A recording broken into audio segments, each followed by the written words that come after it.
Virginie de Monaco. Bonjour, la gagne.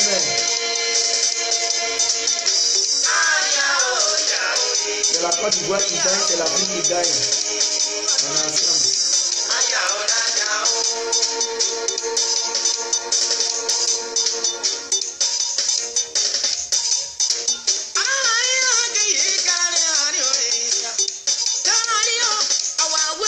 Connectez-vous, on parlait des panafricains, des panafricanistes. Voilà. Aujourd'hui, c'est l'heure et les présidents qui se disent des panafricains.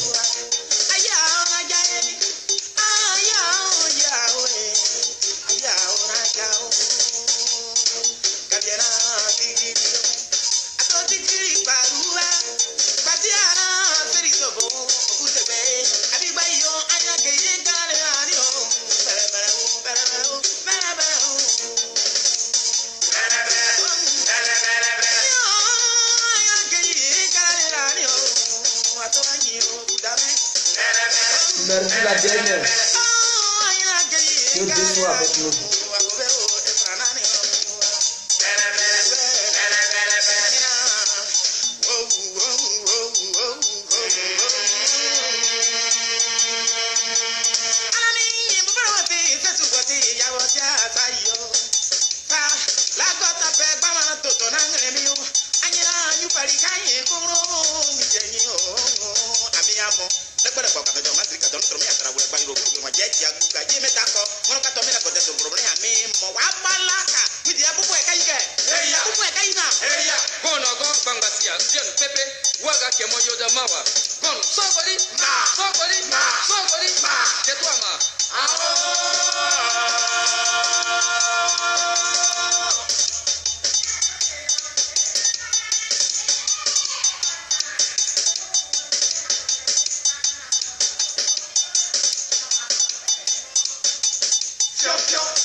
Juste dans une minute, dès que ça finit, on commence la vidéo.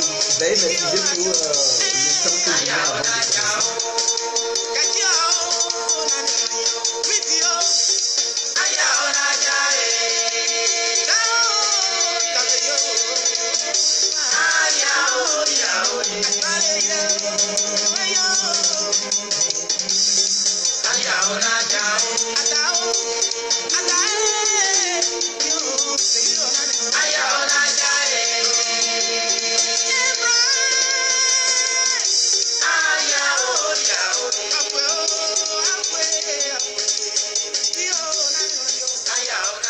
Ok, nous allons commencer. Bonjour, bonjour, bonjour à tous et à toutes.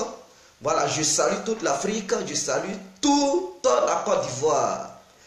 Pour ceux qui ne me connaissent pas, je suis l'incontournable Dja complet tout terrain. L'homme dont on parle, l'homme qui n'a pas froid aux yeux, l'homme qui ne mange pas ses mots. Nous venons devant cette caméra pour parler aujourd'hui du panafricanisme. Voilà, aujourd'hui ce n'est pas histoire de la politique d'un pays, non. Je parle de façon générale. Le panafricanisme. Voilà, parce que nous avons observé en Afrique, il y a des présidents qui se sont auto-déclarés panafricanistes. Mais est-ce que réellement ceux-là, ils sont des panafricains? Est-ce que réellement ceux-là, ils posent des actes du panafricanisme? Et il y a certains panafricains qui, comme Kémy Séba et autres, et il y a certains cyberactivistes qui s'appellent des panafricains. Mais quels sont les actes que ceux-là, ils appellent? Il pose. Il ne suffit pas de crier sur les réseaux sociaux, sur les médias pour dire je suis panafricain, faire des réunions dans les coulisses ou bien aller parler dans les salles pour dire je suis panafricain. Le panafricanisme, il s'agit des actes. Il ne s'agit pas de la parole. Parler, non. L'Africain, il est le numéro 1. Il a eu le doctorat de parler. Il a eu le doctorat de la parole, mais il n'a pas le doctorat des actes. C'est ça qui manque aux Africains aujourd'hui. Les actes, posons les actes. Et non, parler, on a beaucoup parlé. On a parlé, il ça fait longtemps. Quand est-ce que maintenant nous allons commencer à poser les actes? On fait la théorie, toujours on fait les théories, mais une fois les théories, on n'est même pas capable d'aller faire les pratiques. Mais il manque les pratiques aux Africains. Nous voyons M. Alpha Condé, le président guinéen, qui parle devant ses amis, devant toute l'Afrique entière, devant le monde entier pour dire lui, il est panafricain et que l'Afrique doit avoir son indépendance. Monsieur qui a dit oui, il veut sauver l'Afrique. Mais nous voyons Alpha Condé qui ne pose aucun acte pour sauver l'Afrique. C'est pas en parlant, c'est pas en bernant les yeux des gens. Monsieur Alpha Condé, il parle sans rien dire. Il parle, ceux mêmes qui bousculent l'Afrique, ceux mêmes qui mettent l'Afrique en retard, ils coopèrent avec les ambassadeurs de ces pays-là. Par exemple, l'ambassadeur de la France. Quand la France fout la merde dans un pays africain et que vous voyez que vous êtes confronté à une situation calamiteuse, vous êtes confronté à la barbarie de la France, mais la première des choses à faire, c'est de foutre l'ambassadeur de la France hors de vos frontières. Foutez-le à la porte, mais vous coopérez avec cet ambassadeur et vous appelez les gens de marcher, de sortir, d'envahir les rues. C'est pas ça, la France n'a rien à cirer. Vous devez comprendre que l'État français est un État sanguinaire. L'État français n'a rien à foutre avec les Africains. Ils ne respectent pas les négros. Ils n'ont rien à voir avec les négros. Eux, la seule chose que l'État français défend, ce sont les intérêts français. Il faudrait que tous les Africains comprennent cela. Donc si vous êtes là, menez un combat et que vous jouez la France, elle à son tour ne joue pas à vous. Parce qu'elle considère les Noirs comme des animaux. Elle considère les Noirs comme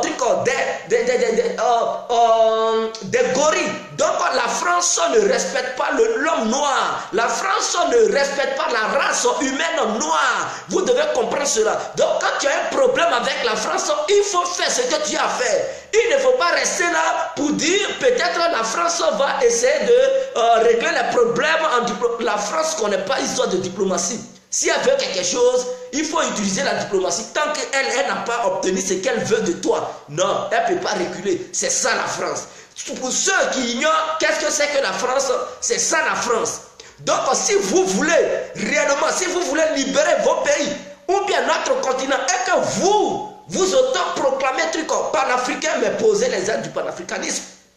Il ne s'agit pas de venir devant la télé, crier, oui, allez prendre une caméra, crier. Quels sont les actes? Parce que c'est vous qui nous dirigez. Vous, les présidents africains qui vous appelez aujourd'hui les panafricains, c'est vous qui dirigez la nation. C'est à vous de prendre les décisions pour que le peuple puisse vous suivre. Ce n'est pas le citoyen lambda qui est chez lui, qui est pauvre, qui va prendre un engagement, qui va le regarder. C'est vous-même qui allez encore attraper ce citoyen pour le mettre en prison. Donc tout le monde a peur de se retrouver derrière les barreaux. Alors à vous de commencer les actes pour que le peuple puisse vous suivre. Mais non, vous parlez sans poser les actes. Ce n'est pas en marchant dans les rues que vous pouvez gagner gain de cause. La France n'a rien à foutre avec tout ça. Quand la France te fatigue, tu fous l'ambassadeur de la France hors de ton territoire. Tu le fous hors de ton territoire. Et c'est ce que les Français ils font. Vous ne voyez pas les pays européens? Quand ils ont un problème avec quelqu'un, ils ferment l'ambassade de ce pays. La première des choses, c'est ce qu'eux ils font. Mais vous, les Africains, vous n'êtes même pas capables de fermer l'ambassade d'un pays européen. Et vous voulez mener un combat. Voilà la Guinée équatoriale aujourd'hui qui est confrontée à un problème. L'ambassadeur de la France veut déstabiliser la Guinée équatoriale.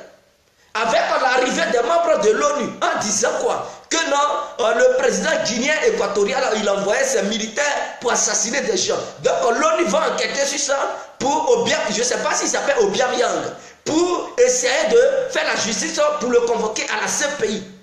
Et l'ambassadeur de la France, c'est lui qui fait les rapports maintenant. C'est lui qui donne ce qui s'est passé sur le territoire guinéen. Sachant bel et bien qu'il vit même en Guinée. Il met la diplomatie au nom de la France sur le territoire guinéen. Et il veut qu'on condamne le président guinéen. Et le président guinéen, il est là, ce monsieur qui dit il est panafricain, il est là, il ne peut pas. Et il appelle son peuple, descendez dans la rue, protester contre l'ambassadeur français. Mais ce dernier, il te fout la merde, mais tu lui dis quitte mon pays, c'est tout. Il quitte ton pays, il part là où il va aller pour faire ses rapports. Il n'a qu'à quitter ton pays, il n'a qu'à aller en France. Comme c'est là-bas, il mène la diplomatie française pour pouvoir te couler, il n'a qu'à aller en France pour mener sa diplomatie là-bas. Tu fermes l'ambassade de la France. Qu'est-ce que ça fait? Mais vous mettez les gens dans la rue, mais cet ambassadeur, lui, il est content. Quand il voit ça, il dit, ah, ça a pris, ah, ça a eu un coup, ça marche, ah, il va voir, je vais déstabiliser son régime. Et ce sont les ambassadeurs des grandes puissances qui sont sur nos territoires, qui foutent la merde avec les différentes ONG. Alors, si ces gens vous foutent la merde, mais vous les balayez, vous les chassez de votre territoire pour vivre en paix. Maintenant, si vous ne faites pas ça, ils vont toujours avoir des raisons sur nous. Le panafricanisme, ce n'est pas la gueule. Les pays africains avaient décidé de quitter au sein de la CPI. On ne sait pas s'il y a une corde dans le cours. Dans le cours, on ne sait pas. On va quitter, on est fatigué. Ils vont même, lors des réunions de l'UE, on va quitter. La CPI nous aide, mais ils ne peuvent même pas quitter. Ils parlent, sans poser des actes. On veut des actes. Vous pensez que les Européens, ils ont parlé sans poser des actes? Regardons un peu la France. La France a eu sa liberté. La France a eu sa dignité. La France a eu son indépendance dans le sang. Et aujourd'hui, cette même France veut nous donner des leçons. Mais nous aussi, si on veut la même chose, on doit se battre. On doit verser notre sang. On doit tout faire pour libérer notre continent, afin qu'on puisse obtenir ce que nous voulons. La France n'a pas parlé. Général de Gaulle n'était pas en Angleterre pour parler. Sans poser les actes. Il appelait son peuple de lui venir en aide pour libérer son pays. Il appelait les alliés pour que les alliés ensemble ils puissent libérer la France. Et c'est ce qu'ils ont fait. Ils se sont battus, ils ont versé le sang. Il y a eu des milliers de Français. Ils sont même allés chercher les négros en Afrique pour venir leur donner un truc au coup de main. Et ils se sont battus, ils ont libéré la France. Quant à nous en Afrique, ce petit pays de 65 millions d'habitants, parce que si je ne me trompe pas, la France, il y a 65 millions d'habitants en France. C'est ce pays-là qui donne des ordres à tout un continent. Tout un continent. Il y a combien de pays en Afrique? Je ne sais pas si c'est 35 pays en Afrique ou bien plus que ça. Je ne sais pas. Mais un pays de 65 millions donne des ordres à plusieurs millions, pour ne pas dire des milliards d'habitants. C'est la honte totale. C'est la honte. Et on est incapable de mener une bonne politique. Nous sommes incapables de prendre la responsabilité africaine en main. Et nous avons des présidents qui s'autoproclament des panafricains, mais ils ne posent pas les actes du panafricanisme. Alors, est-ce que vous êtes là pour braquer le peuple ou est-ce que vous êtes sérieux là? Vous êtes sérieux? Idriss Déby qui dit les panafricains, ce même Idriss Déby qui donne une base à la France, la plus grande base de la France en Afrique se trouve au Tchad.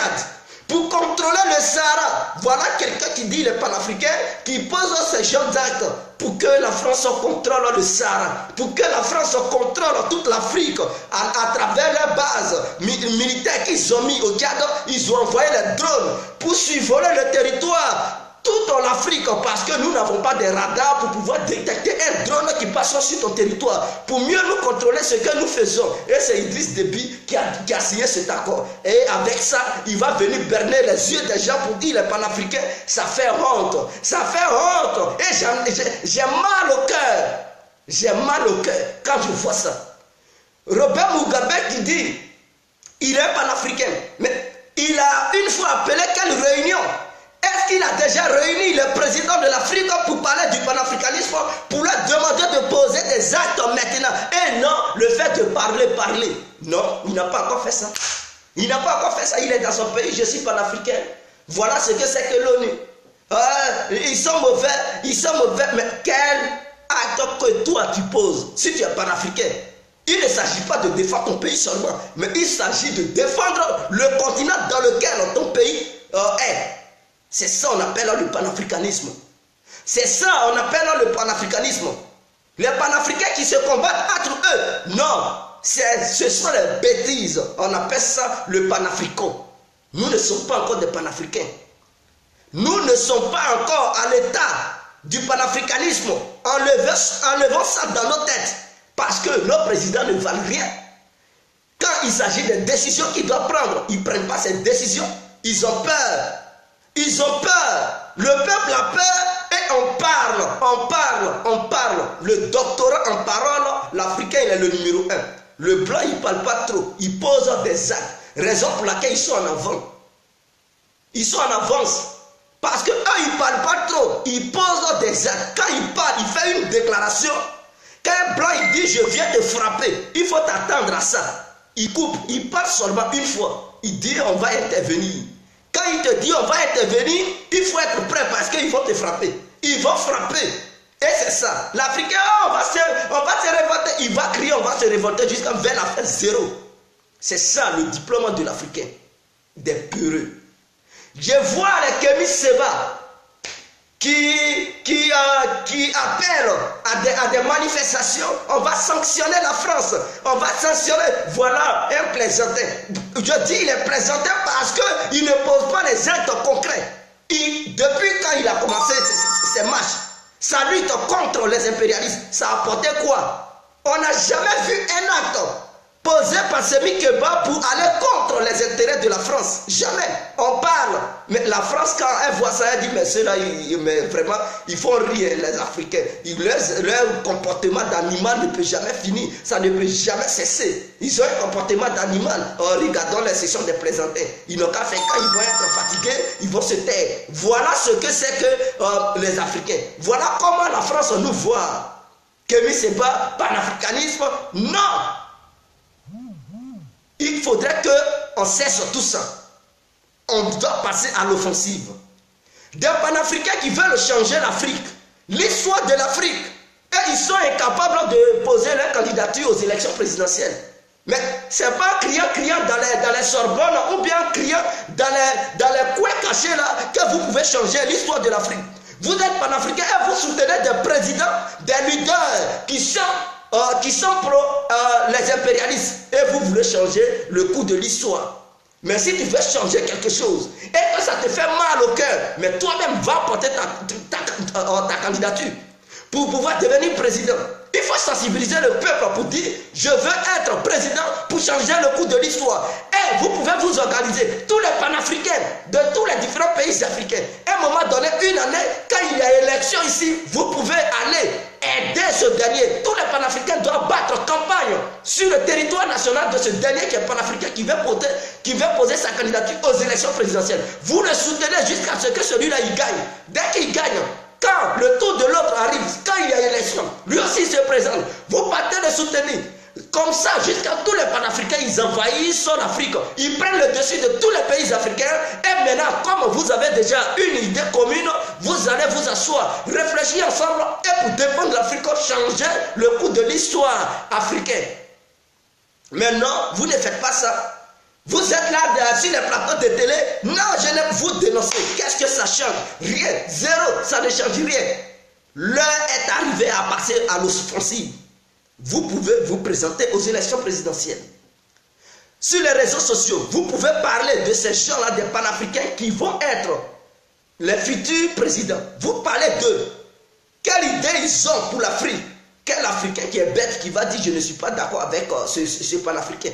Si ce dernier, il prend l'union des partisans ou bien des fils et filles de ce pays et qu'il adore tout le monde et ses idées, il explique ça aux citoyens de ce pays et que tous les panafricains ils viennent battre campagne pour lui, que ça soit ton pays ou pas, tu viens là-bas pour battre campagne pour ce dernier, c'est ton ami.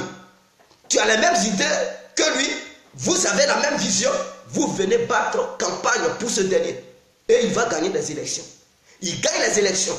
Et tous les panafricains viennent pour regarder le déroulement des élections, pour ne pas que ces impérialistes trichent. Donc les panafricains viennent en renfort. Même si c'est pour dormir dans un hôtel, ils doivent dormir dans un hôtel. Prenez l'engagement. Mettez tout en place. Les panafricains viennent pour dormir dans un hôtel.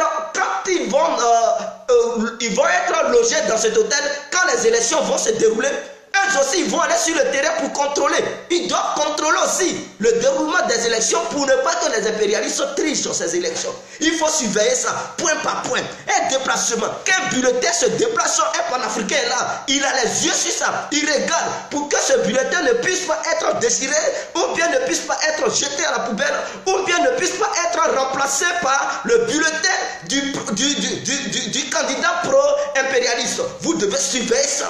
Cas par cas, seconde par seconde, minute par minute, parce que vous avez quelque chose dans la tête, changez l'Afrique. Et quand tu es déterminé à aller au bout de tes idées, rien ne peut t'échapper. Tu ne peux même pas, même à la difficulté, tu traverses ça parce que tu t'es tapé la poitrine, tu dis je veux atteindre ça. Quel que soit ce que tu vas traverser, tu n'as rien à cirer. Tu vois quelque chose que tu veux attraper. Mais non, on ne fait pas ça. Il n'y a aucun panafricain qui pose sa candidature. Les élections qui se passent en Afrique, toujours les mêmes. Toujours les mêmes. Et on va rester là. Je suis panafricain. Mais lui que tu soutiens comme candidat là, il est quoi? Est-ce que tu le connais bien? C'est un panafricain ou bien c'est un pro le système impérialiste? On doit voir cela. On doit voir cela. Si on veut changer le cours, les cours de l'histoire. Mais changeons de mentalité. Changeons de leader. Mettons les panafricains au sommet de l'État, des différents États africains. Au sommet des différents États africains. Par exemple, en Côte d'Ivoire, comme Blaise Diagne, il est en prison pour le moment. Mais c'est un jeune qui est pro-panafricain. Il est déterminé.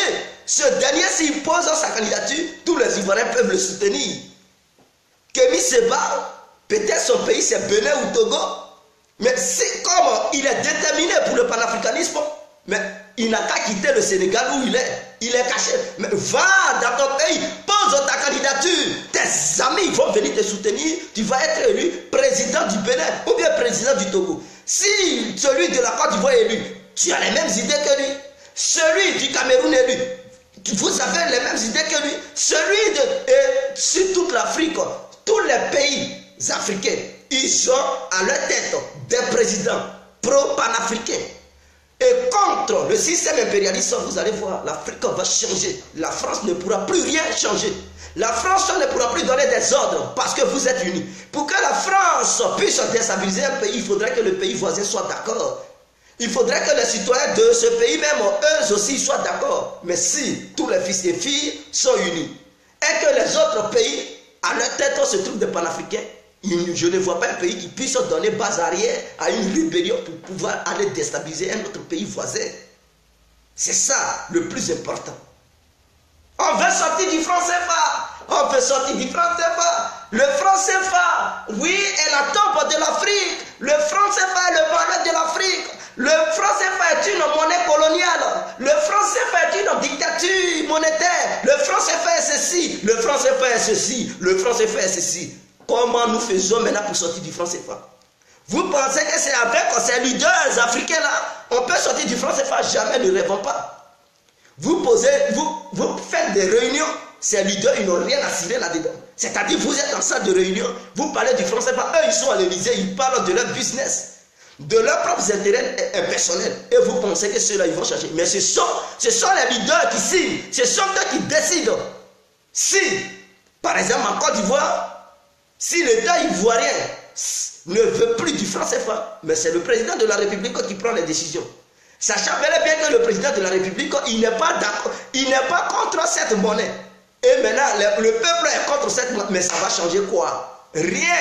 Parce que le président, s'il n'a pas les mêmes visions que le peuple, rien ne va marcher. C'est-à-dire le peuple est une ligne politique, le président aussi il est dans une ligne politique. Et leurs visions sont opposées, rien ne va changer, le pays ne va pas changer parce que président et population s'opposent dans la vision ou bien dans leur vision, rien ne peut changer. Pour qu'un pays puisse fonctionner, il faudrait que celui qui dirige le peuple, il puisse avoir la même vision que le peuple.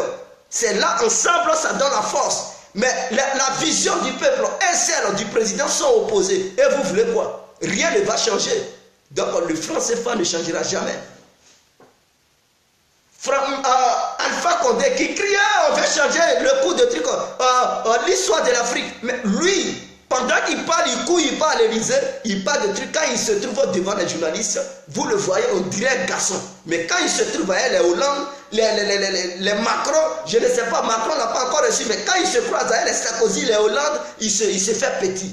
Tout ce qu'il vient, il dit devant les caméras, c'est de n'importe quoi. C'est un jeu politique qu'il joue pour se faire aimer par son peuple, pour pouvoir être réélu. Mais en réalité, c'est une marionnette politique. Voilà des gens, des présidents. Il faut des vaillants hommes politiques qui puissent dire non. Même en étant à l'Élysée, pour dire non. Et non des gens qui vont trembler devant l'Élysée. Ou Villepin exige que Laurent Gbagbo signe quelque chose dans un restaurant parisien. Vous trouvez ça normal? il lui donne un papier, signe. Signe, la France te demande de signer. Si tu ne signes pas, tes buts. Et il signe. Non. Un guerrier, il ne signe pas comme ça. Quand tu es un guerrier, tu refuses. On ne peut pas mettre la pression sur toi. Tuez-moi, mais je ne vais pas, je ne peux pas signer. Tuez-moi, je meurs pour une bonne cause. Je meurs pour ma nation. Je meurs pour mon peuple. Si c'est à cause de vous, à cause de vos menaces, non, je ne vais pas céder. Abattez-moi, parce que je veux changer l'histoire de mon pays. J'ai promis à mon peuple, j'ai prêté serment pour mon peuple. Je n'ai pas prêté serment pour la France. Je n'ai pas prêté serment pour les impérialistes. J'ai prêté serment pour le bien-être de mon peuple et non pour les sionistes. Vous devez défendre vos idées, votre vision. C'est ça un guerrier. Un guerrier, ce n'est pas celui qui cède face à une pression d'un petit ministre appelé Villepin qui fout la merde, qui donne des leçons à notre président. Il est qui est ministre qui donne des ordres à notre président, qui cède devant un monsieur comme Villepin. C'est malheureux. C'est malheureux. Et la Côte d'Ivoire a eu ce malheur de signer ces gens d'accord parce qu'ils ont mis pression sur eux.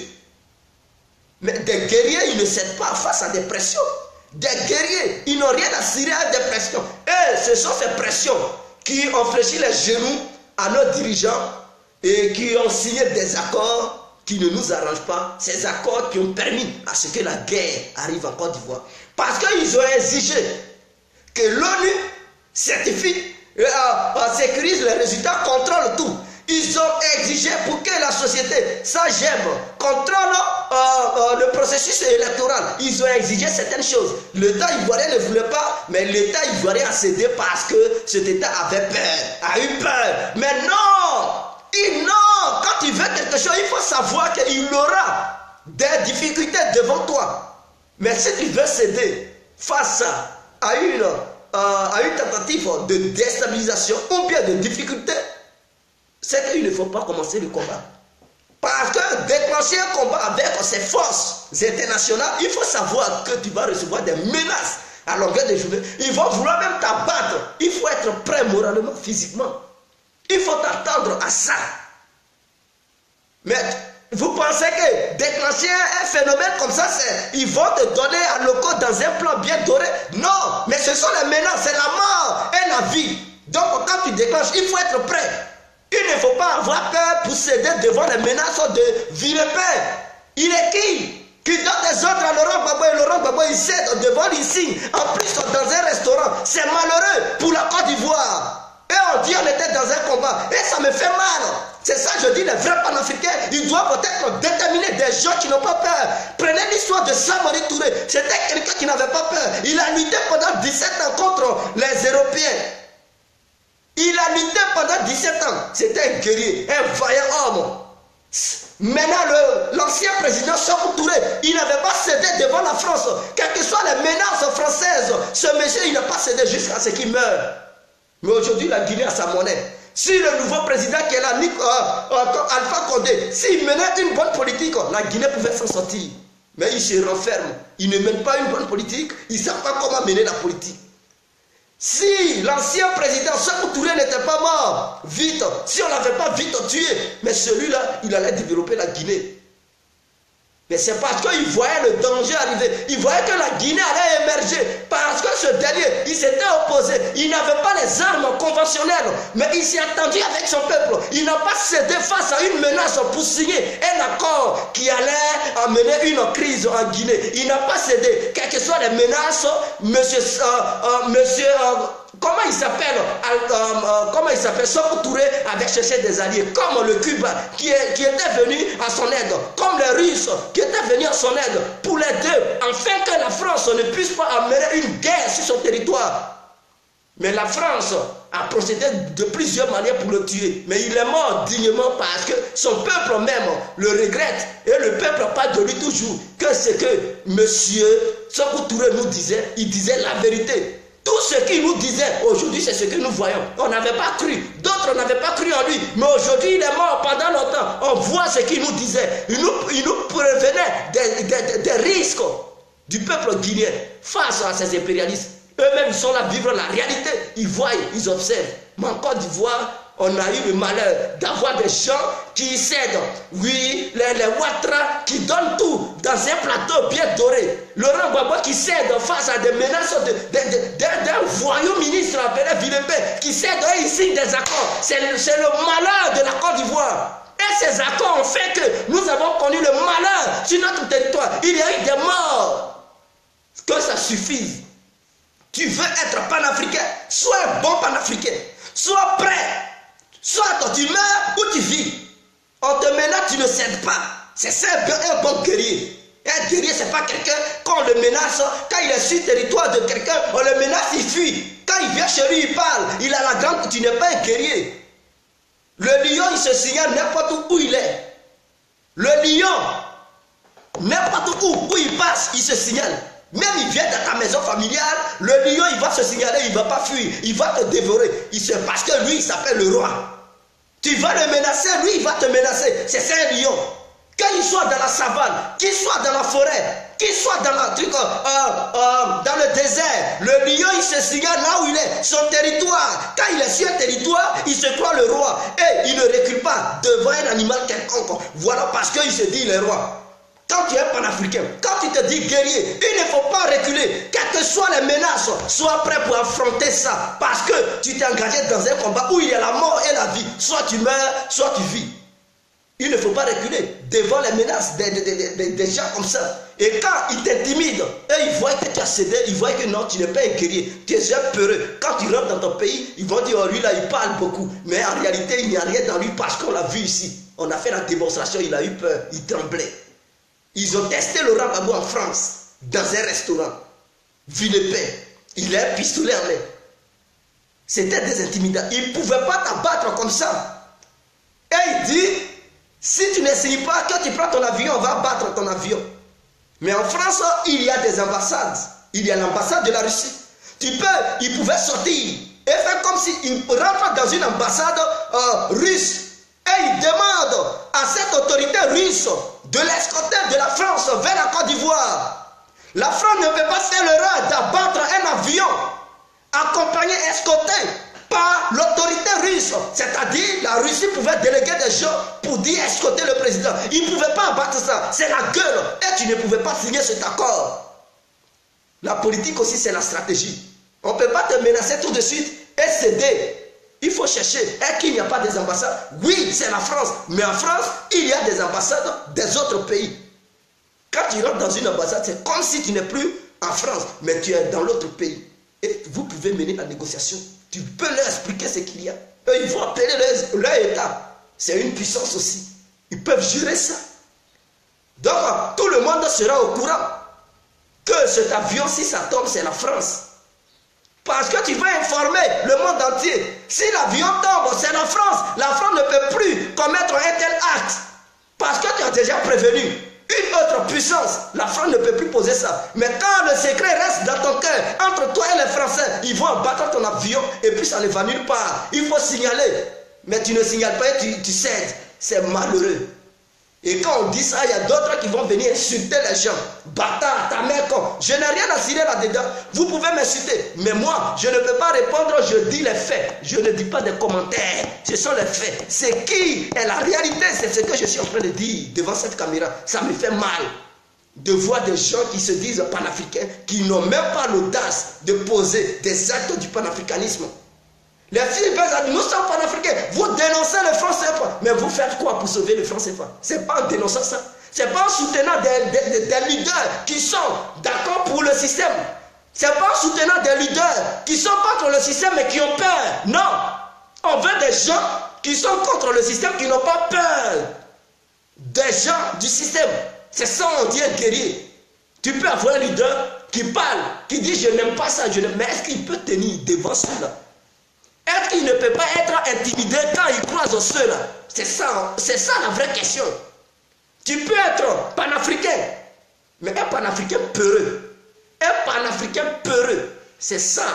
Il faut comprendre aussi cette logique. Il ne faut pas soutenir des gens, des leaders qui se disent je suis un panafricain, je suis contre le système. Il est contre le système, mais est-ce qu'il peut tenir? Parce que face aux différentes pressions, il va signer. Nous avons vu, les accords de Ouaga, ce n'était pas la volonté de Laurent Gbagbo. Mais c'était les pressions internationales. Il a signé ces accords. Linus Makoussi, Québec, plusieurs accords qu'ils ont signés, qui n'arrangeaient pas la Côte d'Ivoire. Mais face aux pressions, ils ont cédé. Mais vous voulez mener quoi? C'était quel combat? Mais le combat, vous savez que quand on déclenche un tel combat, il y a toutes sortes de choses qui peuvent se passer. Et donc, vous devez rester sur votre position. Votre position est quoi? Nous ne signerons pas des accords qui ne vont pas arranger la Côte d'Ivoire. On ne peut pas céder face à vos pressions. Donc, ces accords que vous nous demandez de signer, je ne signerai pas. Ou bien, on ne signera pas. Voilà, c'est clair et net. Donc, ceux-là, ils connaissent votre position. Vous connaissez leur position. Et la politique commence maintenant. C'est là, on dit la vraie politique. Mais ils connaissent ta position. Et quand ils t'intimident, tu signes. Mais ils vont dire que tu es un plaisantin. Et ils ont procédé de plusieurs façons pour enlever Laurent Gbagbo. Pour l'avoir, pour l'enlever au pouvoir. Parce que lui-même, il a signé des accords qui ne l'arrangeaient pas, qui n'arrangeaient pas la Côte d'Ivoire. Mais il a cédé face aux différentes pressions. Et ces accords, il était pris dans le piège. Il était pris dans le piège de ces accords. Parce que pour faire les élections, ils lui ont dit, il a signé un accord pour dire l'ONU doit être... Mais est-ce que c'était forcé de signer un accord pour dire l'ONU n'a qu'à regarder Kyoy, tu vas mettre Kyoy comme... Non, le leader de nos élections, non. Et Kyoy, c'est lui qui prend l'engagement. On dit non, il avait signé un accord qui disait, est-ce que c'était forcé de signer un accord pour dire Soro Guillaume n'a qu'à devenir Premier ministre, mais c'est suite au truc de Lina Makoussi, ou bien Québec. Il signe des accords, on dit Soro Guillaume n'a qu'à être Premier ministre. Et il cède là-bas. Il cède, il signe là-bas. Il signe là-bas. Il signe là-bas. Et puis c'est fini. C'est malheureux. Au Burkina, ils vont là-bas. Ils signent des accords. Non, Blaise Compaoré n'a qu'à être le médiateur. Non, il faut faire intégrer les rebelles au sein du gouvernement. Des accords belliqueux. Et il était pris... il était maintenant entouré du piège, des pièges de ce système. Il ne pouvait plus s'en sortir. Il était cloué. On l'a menti, on dit signe pour que la Côte d'Ivoire rentre au sein de la CPI. Et il signe, il rentre là-dedans. Voilà des trucs que la Côte d'Ivoire ne devrait pas faire. Un panafricain doit rester sur ses engagements, sa position. On te propose ces pays. Ces pays, ce n'est pas une justice ivoirienne. Ce n'est pas une justice africaine. Tu signes, tu t'as cherché quoi chez les Blancs? On dit ces pays-là, siège là. Ça y est, en Hollande. Tu signes, tu dis la Côte d'Ivoire n'a qu'à aller là-bas. Côte d'Ivoire est devenue Hollande. Vous signez des accords, ils vous mentent. Vous savez que quand on s'engage dans un combat, il y a des mensonges. Des gens, ils vont venir pour vous mentir, vous manipuler. Que c'est bon, il faut être très prudent. Parce que quand tu es dans un combat, il y a plusieurs stratèges pour pouvoir t'atteindre. Donc il y a des gens qui vont se faire passer pour tes amis, qui vont te mentir. Il faut signer. Toi, à toi d'être vaillant. Il faut être prudent pour ne pas tomber dans ces pièges. Parce que dès que tu signes, c'est fini. C'est fini, tu es là-dedans. Si tu ne respectes pas ça, eux, ils vont intervenir militairement. Ils vont dire, il a signé cet accord, donc ça l'oblige à faire telle chose. S'il ne veut pas, l'ONU va venir, on va intervenir militairement. C'est ce qu'ils font. Donc, il te suffit d'un petit piège, de tomber dans le piège, et puis c'est fini. Ils interviennent militairement. Tu veux ou pas, ils vont intervenir. Donc, il faut refuser tout accord qu'ils te demandent. Parce que tu es un panafricain. Et c'est ça. On a eu le malheur d'avoir des panafricains peureux. On a eu le malheur d'avoir des gens comme Ouattara qui vendent la Côte d'Ivoire. Regardez aujourd'hui Nicolas Sarkozy qui ne représente plus rien en France. Qui ne pèse même plus, il n'a plus le poids. Parce que ce dernier, pourquoi la justice française ne l'arrête pas? Il a 5 dossiers très lourds en France. Et ce monsieur, il a menacé toute la France pour dire qu'il a des dossiers de la France. Si la France le touche en justice et qu'on le met en prison, il va exploser ses dossiers pour vendre la Côte d'Ivoire. C'est-à-dire le plan secret de la France envers d'autres puissances. Et s'il explose ces dossiers, ce n'est pas bon. Parce que ça sera une guerre entre la France et les autres grandes puissances. Or, la France ne veut pas faire savoir aux autres grandes puissances ce qu'elle prépare dans le sous-bâtiment, dans l'obscurité. Donc, pour cela, la justice française a peur d'arrêter Nicolas Sarkozy et le condamner. Parce qu'il y a des preuves. Les écoutes téléphoniques, cette histoire de Bettencourt et cette histoire de M. Kadhafi, avec le prêt qu'il a pris et tout ça. Mais il y a cette histoire. Mais non. Monsieur Sarkozy, on ne peut pas l'arrêter parce qu'il a des dossiers secrets. Et ce monsieur, que la politique française boycotte maintenant à longueur de journée, il ne représente plus rien. Il sait que même s'il va à la députation, il ne va pas être élu. Donc il n'a pas posé sa candidature aux élections législatives de la France. Et du coup, il va en Côte d'Ivoire, il est devenu un businessman entre l'État français et la Côte d'Ivoire. Et c'est lui maintenant qui demande à Ouattara, tu dois donner les sociétés à Bolloré. Et ma part du gâteau, parce que c'est moi qui t'ai mis au pouvoir. Et Ouattara lui donne. On est dans quel monde? Il a quelle valeur? Il part en Côte d'Ivoire, il s'en va arnaquer les présidents africains. Après la France, peut-être il va aller au Gabon pour dire comment il s'appelle ce Gabonais qui est là. Ali Bongo, donne-moi ma part du gâteau. C'est-à-dire il n'est plus président, il s'en va maintenant en Afrique pour arnaquer, signer des contrats. Demandez à ces présidents, mais il va vers vous en tant que qui? Un ancien président, il n'a plus le pouvoir. Qu'il aille se faire voir ailleurs. Mais vous l'accueillez comme ça. La France n'accueille pas les présidents, les ex-présidents africains ne les accueillent pas sur un plateau d'or. Non, jamais. Jamais. Il faut l'Afrique pour trembler comme ça. C'est malheureux. Je vais essayer de voir vos questions et on va poursuivre. Bonjour fiston, merci beaucoup pour tout. Oui, viens mais. Bonjour, ouais, on est ensemble. Bravo. Oui, merci frère. On est ensemble. Partagez la vidéo, voilà, pour que les gens regardent cette vidéo. On ne peut pas compter sur nos parents sauf Babou. Bonjour, ils font la politique du ventre vide. Oh oui, merci maman chérie. Kadhafi repose en paix. Oui. À peine il pense au peuple. Et ma grande, c'est ça même. Merci chérie. C'est pitoyable, regardez la Côte d'Ivoire. Merci beaucoup frère. Oui, merci. Dévaluation franc CFA en cours. 1 euro est égal à 1300 francs. Mais dis donc, qui s'arrange à ne pas céder une telle éventualité assassine des peuples? 1 euro, c'est que l'Afrique, c'est la mort en même temps. Trop heureux de la part de Babou Laurent. Pouvoir est trop doux. Entouré de Madi Bamba. Ouais, mais les Nati Baba, cette chienne-là. Nati Baba, ça, ce n'est pas une femme qui milite pour la cause de Laurent Gbagbo. Elle est là seulement pour prendre l'argent de Gbagbo. Et puis, je suis étonné de voir les pro-Gbagbo qui venaient, c'est là comme elle a mené quel combat pour amener Laurent Gbagbo au pouvoir? Elle n'a rien mené. C'est quel combat elle a mené? Laurent Gbagbo, pendant qu'il venait au pouvoir en 2000, Nati Baba n'a rien mené. Elle n'a pas mené aucune action. D'ailleurs, c'est elle-même qui a mené Laurent Gbagbo dans le désordre.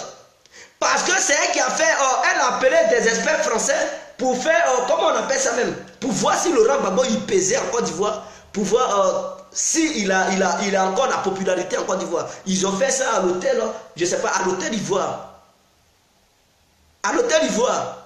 Elle fait, j'ai oublié ça, pour voir si Laurent Gbagbo il pèse. Mais elle a oublié que c'est la France qui combat Laurent Gbagbo. Et elle prend encore des experts en France pour faire ce truc. On dit, bon, Laurent Gbagbo, tu as 85%. Ah, tu es majoritaire en Côte d'Ivoire. Il faut aller aux élections. Et Trump, encore, Laurent Gbagbo, il part aux élections. Voilà ce que ça a amené. La France, tout ce que la France cherchait, c'était d'aller aux élections pour trouver cet argument et le foutre à la porte. Et ces Nati Baba là ont blagué Laurent Gbagbo. Mais elle n'a rien à foutre avec Laurent Gbagbo. Elle est là pour l'argent du président. Elle est là pour le jeton. Elle veut le baillat, le blé. Elle veut le blé. Elle a la priorité, elle a l'avantage aujourd'hui de faire toutes les démarches du monde entier. C'est-à-dire, elle peut voyager partout. Elle, il n'y a pas d'embargo sur elle pour dire elle ne peut pas voyager. On n'a pas interdit de voyager. Elle peut voyager n'importe où dans le monde. Mais pourquoi cette dame, elle ne fait pas la diplomatie? Ce n'est pas l'argent qui la manque. Elle peut voir des diplomates pour le bien-être de son mari, pour le bien-être du père de son fils. Mais non, elle ne fait rien. Elle ne fait rien. Elle s'en va payer maison en Hollande. Ils ne t'ont pas demandé de payer maison en Hollande. Elle organise des petites choses à la CPI. Le blanc, il ne voit pas ça. Le blanc, là, il ne voit pas les marches devant la CPI. Il y a d'autres qui organisent un marche Côte Rouge. Côte Rouge, là, les blancs, ils n'ont rien à cirer. Ils ne connaissent même pas la valeur. Eux, là, ils s'en foutent de malédiction parce que chez eux, on ne les maudit pas. Ils s'en foutent. Ils ne savent pas ce que c'est que la malédiction. Ils ne savent pas. Tu vas leur... Je te maudis, ils savent. Tu vas faire Kodjo Rouge, il va prendre selfie. Il va prendre appareil photo pour te filmer. Il met ça sur les réseaux sociaux. Et après, c'est vos enfants qui vont souffrir. Et c'est ma mère qui est là. C'est la photo. Et c'est pas bon. Arrêtez ce comportement truc moribond là. Vous allez faire un Kodjo Rouge et vous déshabiller, vous mettre nu. Mais ils vont prendre ça pour mettre ça sur les réseaux sociaux. C'est vos enfants, vos petits-enfants qui vont souffrir. Quand ils vont voir photo de grand-maman, l'enfant est choqué. C'est grand-maman qui est... L'enfant pleure. Ton propre enfant. Sa femme va venir sur les réseaux sociaux, elle découvre photo qui est nue de la mère de son mari, mais ce n'est pas bien. Arrêtez ça. Ce n'est pas ce comportement qui va libérer Gbagbo et Blé Goudé. Ce n'est pas ce comportement qui va sauver l'Afrique. On vous demande de passer aux actions.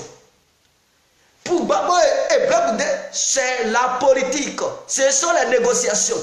On vous dit, Laurent Gbagbo et Blé, ce n'est plus Alassane qui peut la libérer de nos jours. Il faudrait que ça soit dans les oreilles de chacun de nous. Et chacune de nous. Dès lors que Alassane Ouattara a approuvé que la justice appelée, dite la CPI, est capable et est une justice impartiale de juger Laurent Gbagbo et Blé Goudé, dès lors que l'État ivoirien signe pour donner Blé Goudé et Laurent Gbagbo à cette justice internationale, c'est que cet État, il reconnaît que cette justice est compétente à les juger. Donc, dès lors, l'État ivoirien ne peut plus avoir une influence sur notre justice internationale. Alors, ceux qui peuvent seulement avoir l'influence sur cette justice s'appellent les grandes puissances. Parce que Laurent Gbagbo et Blé sont arrivés dans leurs mains.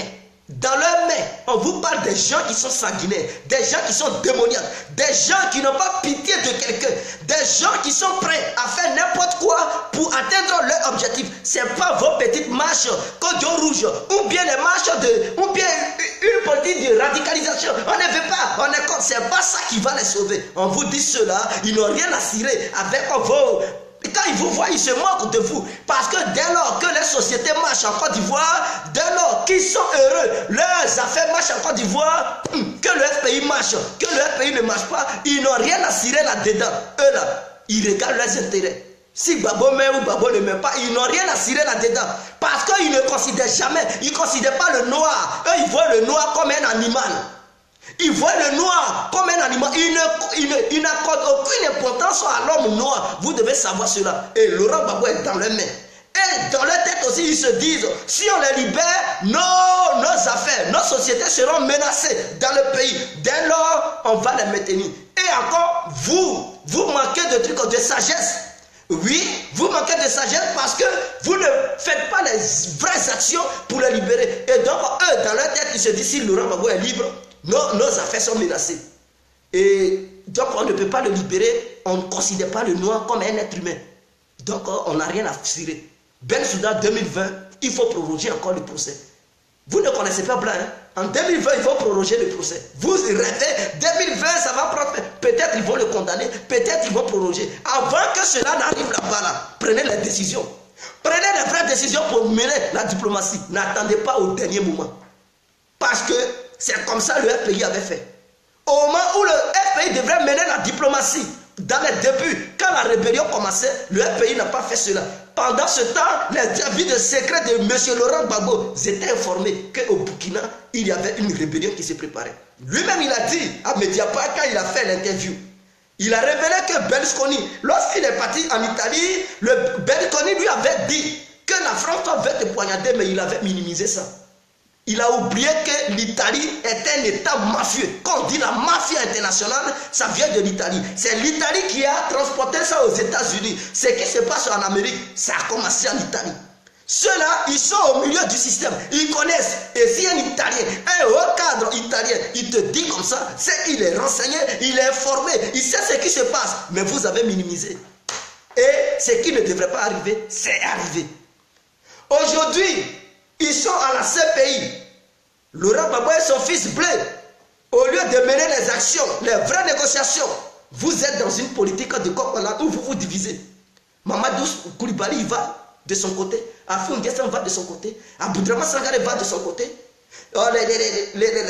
Ces fans qui ont créé le mouvement UNG, je ne sais pas, ils font du jeu pour recruter les éléments du pays et il fait croire aux membres du pays qu'il mène un combat pour Laurent Gbagbo. Mais le combat, le vrai combat, ce sont les négociations. Ce n'est pas pour aller danser le bébé parce que le blanc, il ne voit pas ça. Est-ce que vos marches passent à la télé?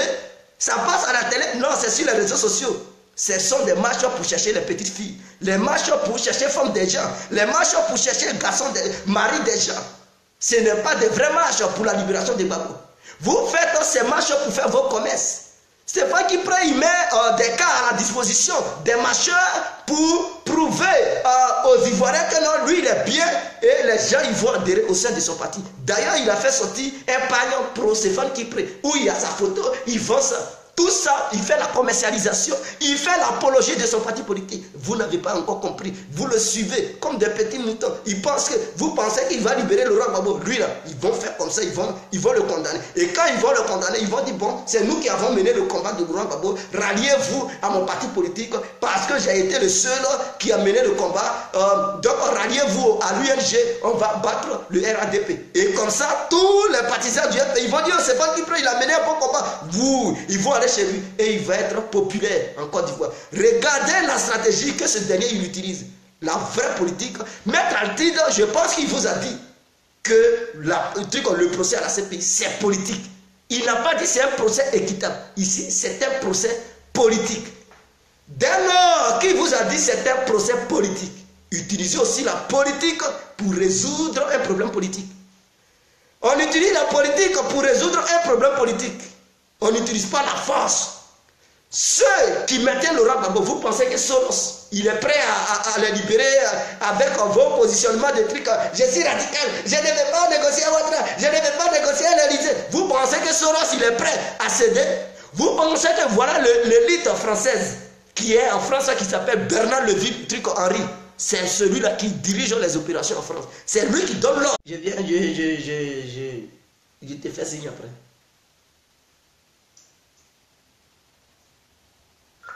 Les Bernard Leville Henri, c'est eux qui contrôlent.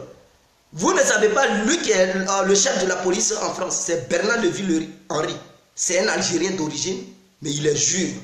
Vous comprenez? C'est lui qui a donné l'ordre à ce qu'on bombarde Kadhafi. C'est lui qui a donné l'ordre à ce qu'on bombarde la Côte d'Ivoire. Donc c'est lui qui poussait Sarkozy à faire ce genre de choses. Ce sont eux qui décident. Aujourd'hui, si la France est impliquée, il est venu même sur un plateau de télé, il a avoué tout ça. Il dit, lui, son souhait, c'est de voir Bachar mourir. Il est prêt. Mais ce qui l'énerve, c'est que Poutine l'énerve.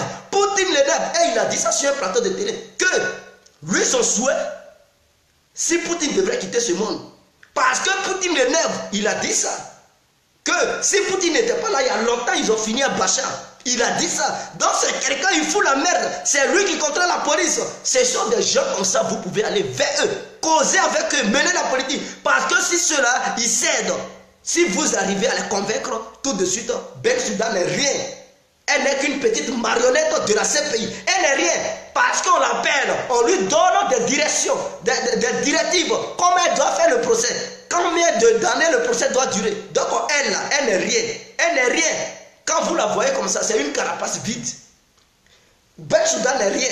Ce n'est pas vos positions là qui vont sauver. On vous dit ça toujours. C'est vous qui incitez les gens. Non, négocier à la France, c'est de trahir Gbagbo. Négocier à la France, c'est de trahir Gbagbo. N'oubliez pas que l'incontournable, le plus grand leader de l'Afrique, appelé Nelson Mandela, a négocié pour sa libération. Ses partisans se sont battus. Mais ils l'ont maintenu blanc, il est blanc. Ils l'ont maintenu en prison pendant 27 ans. Vous comprenez? Et lui-même, il a compris que sans les négociations, il ne pouvait pas sortir. Il a négocié. Et c'est suite aux négociations, ils ont signé des accords pour dire, bon, à partir d'aujourd'hui, on laisse le peuple africain coopérer avec les Blancs. Et ils l'ont libéré. Ils ont fait semblant de lui donner le pouvoir. Mais il n'a pas duré au pouvoir. Il ne pouvait pas tenir. Il a fait 4 ans. Il a cédé. Parce que les Blancs l'ont tué à petit feu dans la prison. Laurent Gbagbo, ce n'est pas vous qui le contrôlez. Ce n'est pas Blaise Gbagbo là. C'est les Blancs qui le contrôlent. Nourriture qu'il les donne là. Ce n'est pas le pays qui prépare nourriture là. Ils peuvent le tuer là-bas et puis rien. Vous comprenez? Ils peuvent l'assassiner là-bas et puis rien, ça ne va nulle part. Est-ce que quand George Bush a tué 1 500 000 d'Irakiens, ils l'ont fait quoi? Rien. Il vit dans son château en Amérique. On ne peut pas les juger parce qu'ils ont tué un noir. On ne peut pas les juger parce qu'ils ont tué des Arabes. Jamais de la vie. Nicolas Sarkozy a tué Kadhafi là. Ils ont fait quoi? Il vit en paix. C'est pas lui qui défile. Est-ce qu'il y a un embargo sur lui pour dire il ne faut pas, il va voyager partout? Il va partout où il veut. Il est parti en Côte d'Ivoire. Il va partout où il veut. On ne le juge pas. Ce n'est pas la mort de Laurent Gbagbo qui va changer l'histoire. Avant, pour éviter ça, on vous demande de commencer les négociations. Quelqu'un, je donne un exemple palpable. Toi, tu es là, tu es sorti par exemple, tu reviens, on dit les djihadistes ont pris ta famille en otage. Ta famille est entre les mains des djihadistes. Toi, même si tu as force, tu es le Guillaume Pololo de la Côte d'Ivoire, tu es le Zibo Bolo, tu es le Ziblo, tu es le corps de montagne de la Côte d'Ivoire, tu ne peux pas appliquer la violence dès lors que ta famille est dans les mains des terroristes. Il faut entamer les négociations avec ces terroristes. Parce que si tu veux appliquer la violence, ta famille va mourir d'abord. Et toi-même, si tu n'as pas la chance, tu vas mourir. C'est clair. Donc, ils sont dans les mains de ces gens-là. Qu'est-ce que vous allez faire? Est-ce que la diplomatie? Parce que c'est la diplomatie qui peut décanter la situation. Ce n'est pas une histoire de force. En Côte d'Ivoire, le pays n'est plus en position de force de nos jours.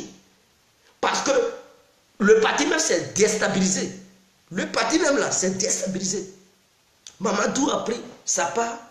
Afi a pris sa part. Sangaré a pris sa part. Blé Goudé a pris sa part. Parce que n'oubliez pas, le COJEP et le pays étaient ensemble. Donc, le COJEP vient de se séparer. Il y a une partie du COJEP qui est du côté des EFPI pro-Sangaré. L'autre, COJEP est du côté de Blé Goudé. Ils ne s'attendent plus. Sangaré et Afi ne s'attendent plus. Mamadou Koulibaly et eux tous, ils ne s'attendent plus. Et ils ont séparé ça. Vous pensez qu'avec ça, on ne sait même pas qui suivre. Ouais, ça y est, à la queue leu. Politique à la queue leu. Politique des enfants. Et vous voulez mener un combat. Ils vont suivre qui? Ils vont écouter qui? La communauté internationale va écouter qui? Et vous êtes dans une politique de non-conscience. Prenez conscience, mettez-vous ensemble, faites la lutte. Parce que c'est ensemble, on a la force. Vous pensez que la communauté internationale, les impérialistes, là, c'est en vous divisant. Hier, vous étiez ensemble, vous n'avez pas pu les combattre. Ce n'est pas aujourd'hui où vous êtes divisés que vous pouvez. Quand on vous interpelle à la raison, regardez la raison. On n'est pas dans des émotions. Vous êtes des émotionnistes. Vous êtes des fanatiques. On parle des faits. La réalité sur le terrain. Ce qui doit arriver. Ce qui doit se passer. On n'est pas dans des idées. Pour être dans un film de fiction, nous ne sommes pas dans la fiction. Nous sommes dans la réalité. Il faut redescendre. Si tu es dans une fiction pour penser que Dieu, vous pensez que Dieu, il est pour vous seul. Dieu, il est pour tout le monde, mes frères. Dieu, il est pour tout le monde. D'autres, mais ses proches, ils vont le libérer. Les trucs, il n'y a pas de preuves. Mais il n'y a pas de preuves. Ceux qui le tiennent, est-ce qu'ils veulent le libérer? Vous connaissez Blanc? Même sans preuve, là, ils vont trouver des arguments toujours. Ils vont trouver des arguments, des petits trucs pour essayer de le clouer. Blanc, il est comme ça. C'est vous qui dites, il n'y a pas d'argument. Mais quand ils vont à huis clos, là, vous voyez ce qu'ils disent. Quand ils disent rentrons à huis clos, vous savez, parce que ce sont des choses qui sont pertinentes.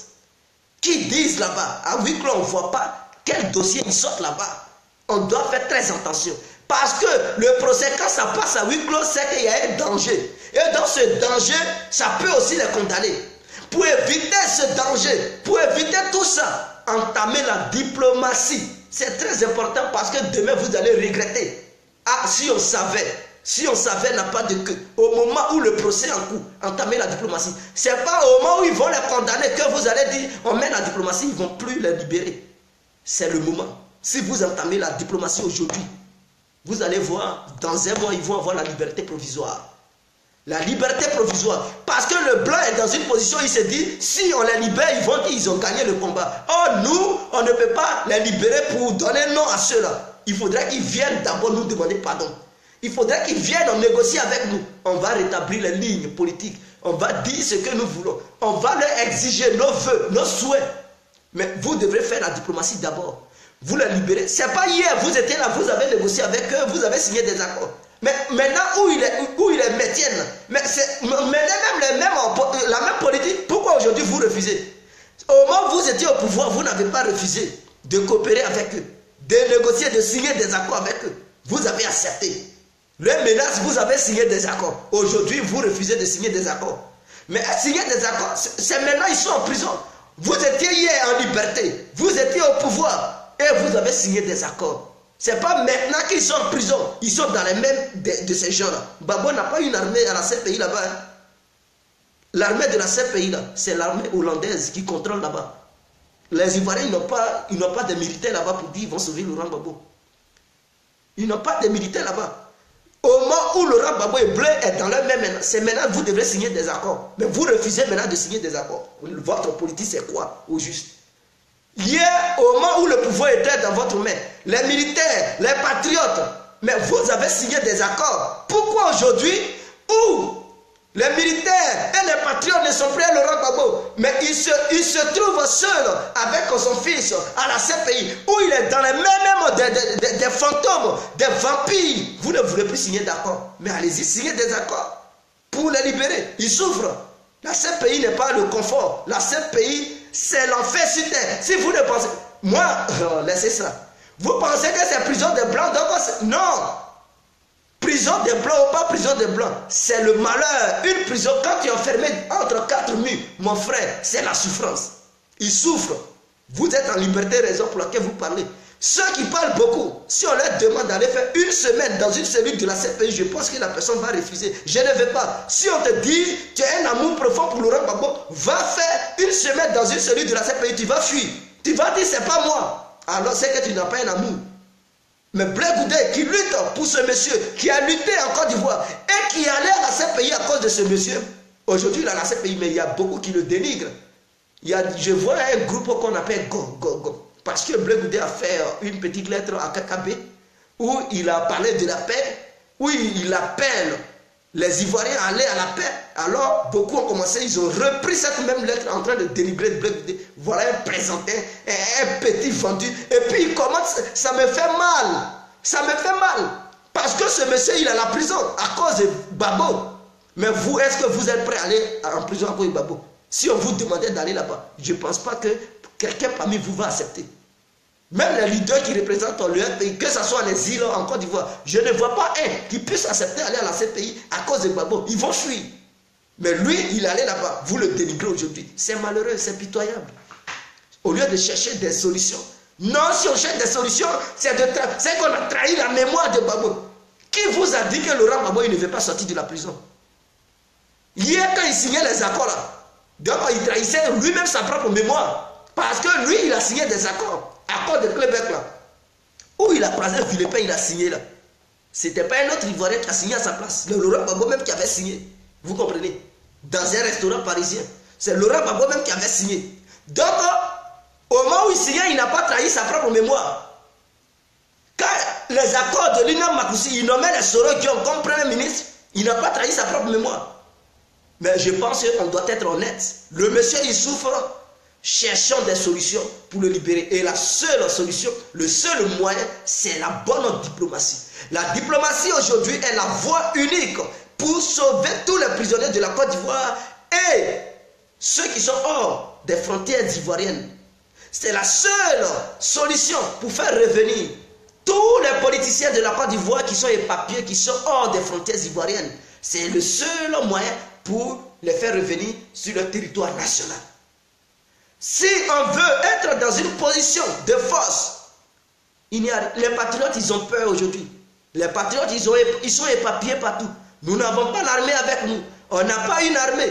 On n'a rien. Si on ose, ils vont nous mater. On meurt. Et puis il n'y a pas de justice. Ça va nulle part. On va pleurer. Oh, votre dictateur. La France n'est pas bonne. Et puis ça va nulle part. Eux, ils n'ont rien à cirer. Parce que la France, on ne considère pas l'homme noir. Et tant qu'elle soutient Alassane va tuer le nombre d'Ivoiriens qu'il veut. Ils s'en foutent. Ils s'en foutent. La France, plus Ouattara, ils s'en foutent. Donc, ils ne vont rien. On va pleurer et c'est cadeau. Quand on est dans une situation comme ça, on essaie de faire la diplomatie. C'est dès qu'on est au pouvoir qu'on essaie de voir maintenant quelle ligne politique il faut suivre. Mais vous n'êtes pas au pouvoir, vous êtes en position de faiblesse et c'est vous qui voulez montrer les muscles. Mais depuis que vous avez commencé à montrer les muscles, ça a apporté quoi? Quoi? Depuis 2007, depuis 2011, en 2012, vous avez commencé à montrer les muscles. Mais ça n'a rien apporté. Ça n'a rien apporté. Ça n'a pas encore changé les données politiques. Regardez un peu. M. Bernard Bédadier, l'écrivain ivoirien, qui a lancé cette truc offensive de dire la pétition. Mais moi, quand je voyais ça au début, je dis ça, c'est de n'importe quoi. La pétition. Le blanc, il ne considère pas le noir. Ça, il faudrait que ça soit dans vos têtes. Blanc, il n'a rien à cirer à un homme noir. Blanc, il veut que l'homme noir se fasse petit pour qu'il puisse le considérer. Mais en faisant la pétition pour la libération de Laurent Gbagbo, lui, il voit que ses intérêts sont menacés. Il n'y a pas des accords garantis pour dire s'il libère Gbagbo, leurs intérêts ne puissent plus être menacés. C'est ce que la Cour pénale internationale, les grandes puissances, c'est ce qu'elles cherchent aujourd'hui. Est-ce que si on le libère, vous pouvez nous garantir que nos infrastructures qui sont en Côte d'Ivoire ne pourront plus être menacées par le FPI? C'est ça, ces grandes puissances veulent. Mais ce n'est pas en restant sur une position de force. Mais votre position de force, eux, quand ils voient ça, ils disent, ah, ils n'ont pas encore changé. Ah, si on le libère, c'est un danger pour nous. Il va rester ici. Parce qu'il n'y a pas un accord entre vous et eux qui puisse garantir leurs intérêts qui se trouvent en Côte d'Ivoire. Dès lors, ils savent que votre leader clé sur lequel vous comptez, c'est Gbagbo. Donc, ils ne vont pas le libérer. Lui qui réussit à mobiliser toute la jeunesse ivoirienne, c'est Bleu Goudé. Donc, si vous ne signez pas des accords qui puissent les garantir pour dire s'ils les libèrent, eux, leurs intérêts seront en paix, ils ne vont pas les libérer. C'est ce qu'ils veulent. Quand on vous demande de mener la négociation, la diplomatie, c'est ça. Maintenant, cette histoire de pétition, j'ai vu ça en plaisanterie. Parce qu'au début, j'avais fait une vidéo, je dis ça là. Qu'est-ce qu'ils font même? Au lieu de passer à l'offensive diplomatique, ils font histoire de pétition. Vous pensez que le blanc qui voit ses intérêts menacés par le pays va accepter et va céder devant un papier signé par le négro pour dire libérer Gbagbo? Ils ne vont pas accepter. Vous leur présentez un papier. Et dans ce papier, il n'y a pas de garantie. Il n'y a aucune règle qui dit, si vous libérez Gbagbo, nos intérêts ne vont plus être menacés par le pays. Mais vous exigez la libération de Laurent Gbagbo parce que les Noirs, est-ce qu'eux, ils considèrent Noirs? Vous leur menez, vous les apportez un papier, un bout de papier, et vous pensez que ceux-là, ils vont céder face à ce bout de papier? Soros va céder? Hillary Clinton, les Barack Obama vont céder? Les Anglais, ils vont céder? La France va... Mais vous rêvez ou quoi? L'État allemand va céder face à ce petit papier signé par les négros? Non, 25 millions. Ah, libérer, ils n'ont rien à foutre. Même si c'est 1 milliard d'Africains, eux là, ils ne vont pas regarder ça. Ils regardent leurs intérêts. On vous parle des intérêts. On ne parle pas d'un bout de papier signé pour exiger la libération de quelqu'un. On parle d'un papier signé sur lequel les intérêts des uns et des autres sont garantis. C'est de ça qu'on vous parle. Et ceux qui maintiennent Laurent Gbagbo, ce n'est pas votre plaisanterie ivoirienne. Et non. Ce n'est pas une histoire d'Alassane. On va faire... Non, entre le RD et le pays, ça a dépassé les limites. Ils se trouvent dans les mains des plus grands diables. Ceux même après Dieu qui viennent. Après Dieu là, ceux qui sont là, c'est eux. Il est dans leurs mains. Et vous parlez de quoi? On vous demande de revenir à la raison. Ils lancent encore un mouvement. Ce pays, ça suffit. Ils sont dans des bêtises, dans les choses qui ne vont même pas apporter des fruits. Ce pays, ça suffit. Vous chantez, mais vous rigolez. Vous moquez des Ivoiriens. Quand je vois ça, je dis, mais c'est à quoi qui se passe dans leur tête? Est-ce qu'on va pénétrer dans leur tête pour les sensibiliser, en fait qu'ils reviennent à la raison? Quand on leur dit ça, non, si on négocie, on a trahi la mémoire. Mais toi qui ne négocies pas, là, tu penses que quoi? Si vous ne négociez pas pour libérer Gbagbo et Blé, afin que le FPI soit uni, afin que tous les fils et toutes les filles soient ensemble, vous ne verrez pas le FPI venir au pouvoir. Je vous le dis aujourd'hui et demain. Le FPI pour venir au pouvoir avec cette politique, jamais. Jamais. Vous ne pouvez pas. Vous allez rester dans l'opposition pour faire un mouvement Kodjo Rouge, pour faire un mouvement danser Gbagbo, et c'est ça. Mais pour prendre le pouvoir, ça va être très difficile. Parce que là où Alassane est là, les Blancs verrouillent tout. Ils contrôlent tout le système. Élection, Alassane va leur confier ça, contrôler l'élection. Et eux aussi, ils vont contrôler. Donc, en contrôlant les élections, ils ne vont pas permettre à un élément du pays de prendre le pouvoir. Jamais. Parce que Alassane va leur tout confier. Pensez-y aussi. Quand vous faites la politique, pensez ça. penser à ça. Parce que s'il y aura une élection, Alassane va signer tout pour dire la France n'a qu'à sécuriser. L'ONU n'a qu'à sécuriser. Devant l'ONU et la France, eux, ils ne vont pas accepter pour qu'un membre qui s'oppose à la France, qui ne veut pas négocier à la France, prenne le pouvoir. Et ces membres, ce sont les membres du FPI. Ils ne vont pas céder pour qu'ils seront prêts à faire n'importe quoi pour mettre un autre leader qui coopère avec eux. Je vous le dis en réalité et en raison. Prenez conscience. C'est ça on vous demande ce petit truc-là. La conscience doit prendre le dessus. Les émotions doivent cesser. Le fanatisme doit cesser. Quand je vois la politique de Sangaré sur le territoire national ivoirien, qui est là dit, Laurent Gbagbo revient. Laurent Gbagbo revient. Mais lui, Sangaré, il fait quoi pour que Laurent Gbagbo revienne? Quelle est la diplomatie qu'il mène pour faire revenir Laurent Gbagbo? Il dit on voit les signes, il n'y a pas de preuve. Donc lui, il se base sur les signes de la CPI, il n'y a pas de preuve. Mais détrompez-vous quand même, soyons honnêtes quand même. Et ils sont prêts à le condamner. Et vous dites on voit Dieu à l'œuvre. Attendez, on a adoré Dieu, ça fait combien? 4 millénaires, pour ne pas dire 4 siècles. Il y a des milliers d'années, on a connu Dieu. Mais l'Afrique est le dernier continent de tous les continents. Or, lui qui adore Dieu, que africain, il n'y en a pas dans le monde. Quand on dit quelqu'un adore Dieu, l'Africain, il est numéro 1. L'Africain est numéro 1. À cause de Dieu même, on ne porte plus. Souvent même, nos tapettes finissent parce qu'on donne dîme, on donne les quêtes. Et on est là, on dit Dieu va nous consoler, Dieu va nous tout donner. Mais Dieu dit aide-toi et il va t'aider. Ce n'est pas en criant son nom, oh, Dieu, Dieu, Dieu, qui va t'aider. Toi, il faut faire les actions. Et les actions, aujourd'hui, du FPI, ce sont les actions diplomatiques. Les négociations, prenez conscience. Parce que je sais de quoi je vous parle.